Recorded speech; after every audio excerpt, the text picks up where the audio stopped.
Bueno, llega el domingo y ya saben que el domingo siempre uno es lo que amontona en la semana como la gran pregunta.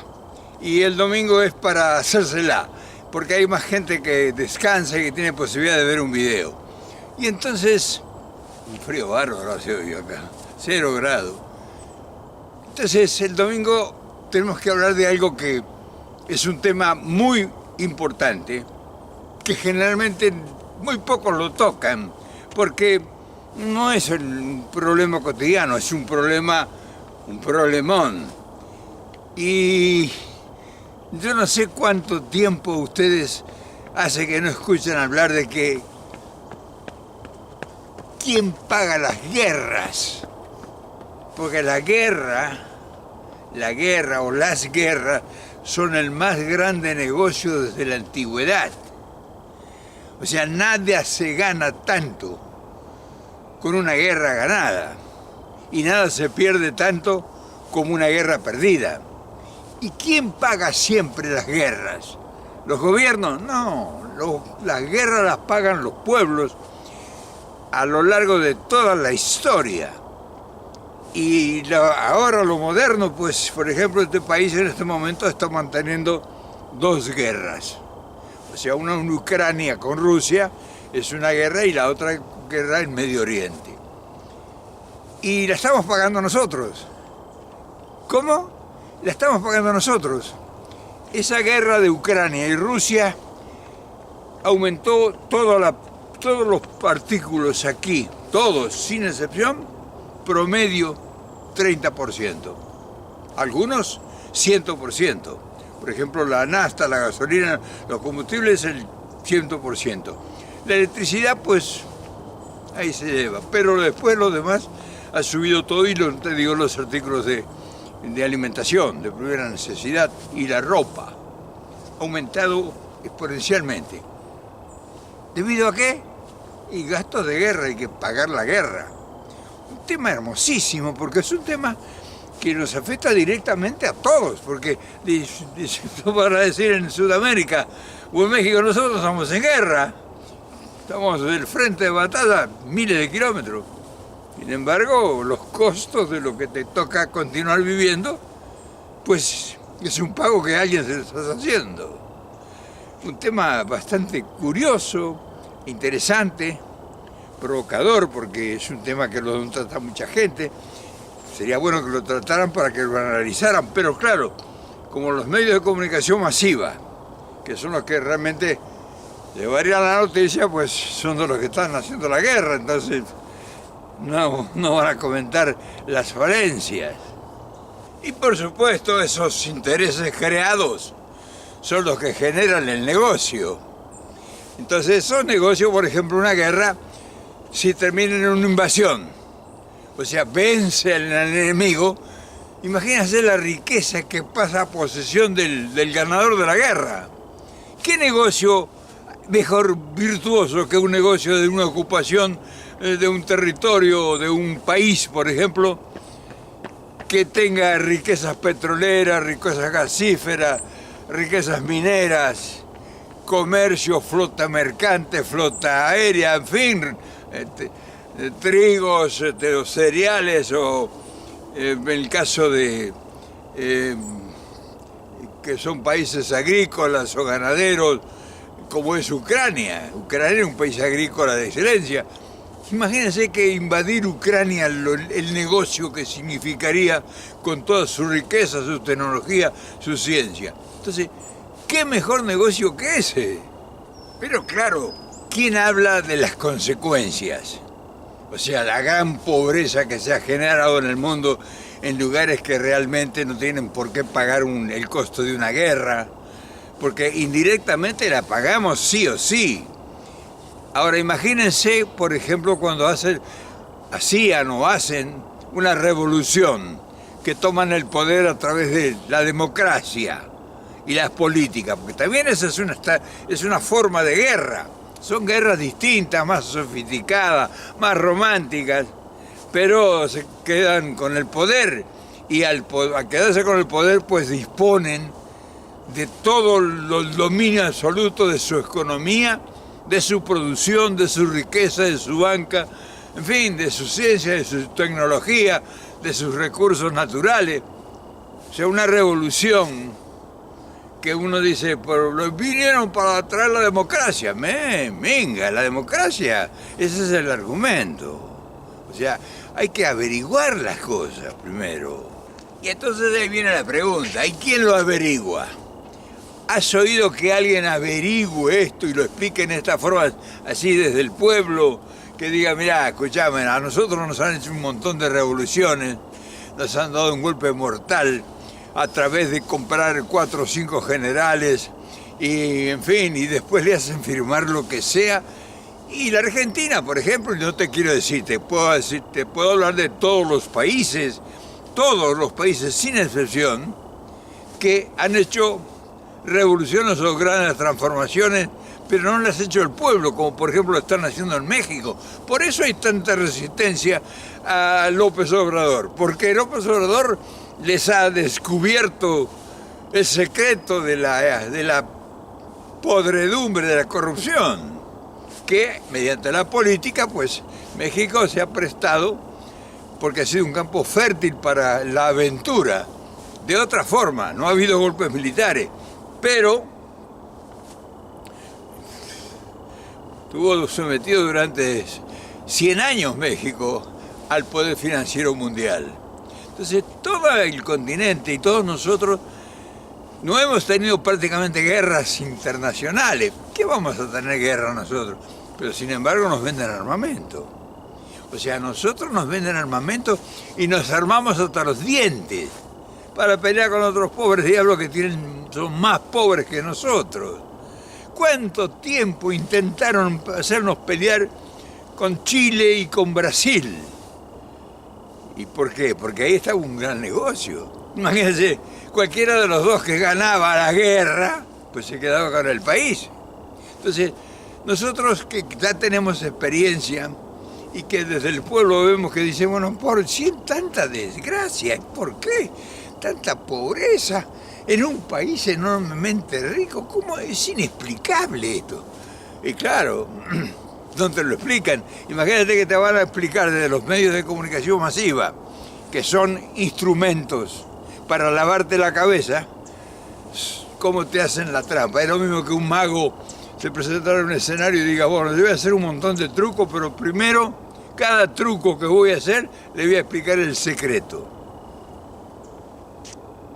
Imagínense, empieza el mago a explicarle el secreto de, voy a hacer esto así, voy a hacer desaparecer una paloma y entonces voy a hacer esto.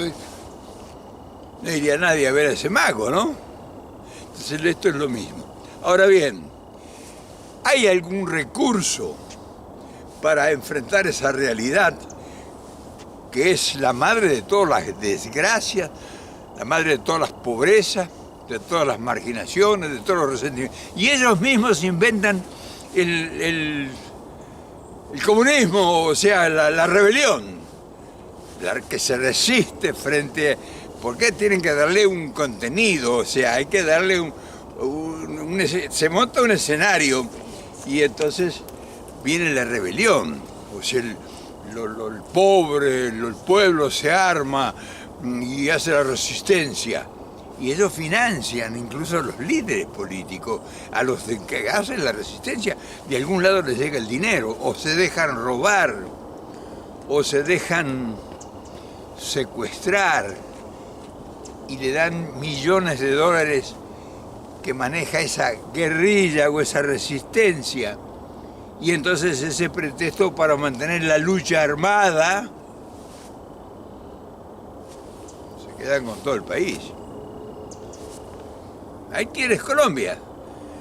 Colombia hace 70, 80 años que está en guerra. Analiza, los colombianos saben de esto mucho más que yo. Y eso pasa en todos los lugares donde hay resistencia, está el pueblo levantado en armas. Entonces, todas esas cosas nosotros, lamentablemente, han sido las causales de, no algunas, de todas nuestras desgracias. Y a nivel mundial, pues no hablemos. La invasión de Irak, por ejemplo. se quedaron con todo el petróleo y con toda la riqueza de ese gran país productor de petróleo. No fue para matarlo a Saddam Hussein, no, fue por la riqueza. Pero después hay otro negocio, porque en este negocio intervienen muchos factores, o sea, no solamente el factor intelectual, que es de las poltronas de edificios con oficinas y brindando con champán y en las feticholas que son de primer nivel de la high society. Todos son atorrantes, todos son delincuentes. Pero delincuentes no de cuello blanco, de cuello transparente, de cuello de marfil. Todos esos están en las grandes oficinas, pues son los que manejan los violines y tienen sus ejecutores de la tarea, sus ministros, sus intelectuales, sus medios de comunicación para canalizar la idea, los que hacen la propaganda, los que publican, los comentaristas, los que están en contra, los que resisten, también están enganchados en eso, en el negocio. A lo mejor muchos de ellos sin saberlo. Entonces todo eso conforma esto que estamos haciendo. Pero después viene otro gran negocio, porque como no se puede en la invasión repartirle a todos, dicen, no, nosotros vamos a destruir todo a cañonazo. Y entonces le vamos a dar a ustedes por contrato la reconstrucción. ¿Qué me cuentan? La reconstrucción. Y esa reconstrucción está destinada a tomar posición del territorio.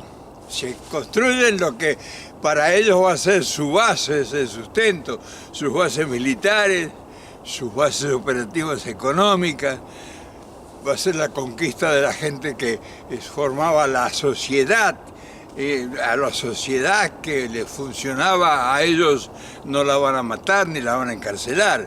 O sea, construye una nueva asociación, un nuevo contrato social en el país. Y entonces está la reconstrucción. Primero organizan todas las instituciones que les va a servir para consolidar el predominio. Y después, si acaso, hacen algunas viviendas para que la resistencia que pudiera salir a protestar del pueblo, de los marginados, pues les dan trabajo con la misma reconstrucción.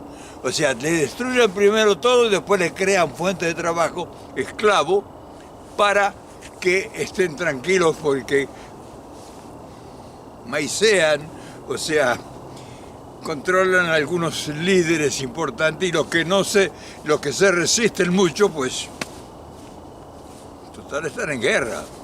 Entonces, todas esas cosas nosotros no las conocemos y nos ha costado mucho a nosotros. Entonces, hemos terminado por aprender. Ahora, les vamos a pasar la cuenta ahora, porque ahí viene la otra parte, que es la tercera. Primero la guerra, después la reconstrucción.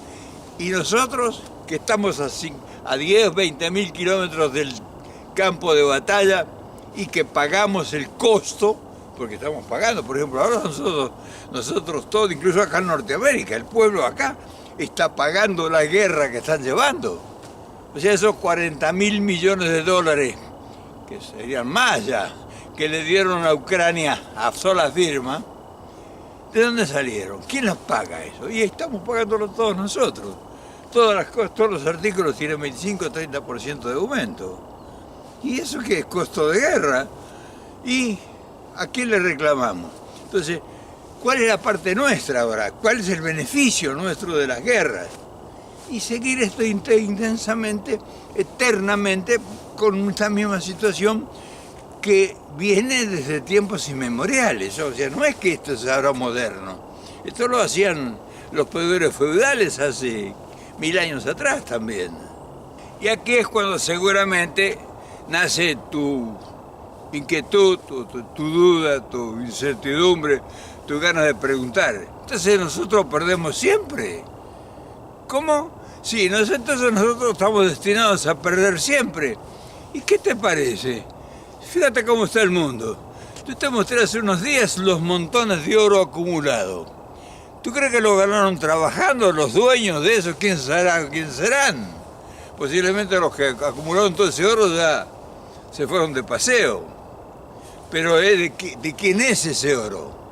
¿De quién es esa enorme riqueza? Bueno, para eso han sido las guerras.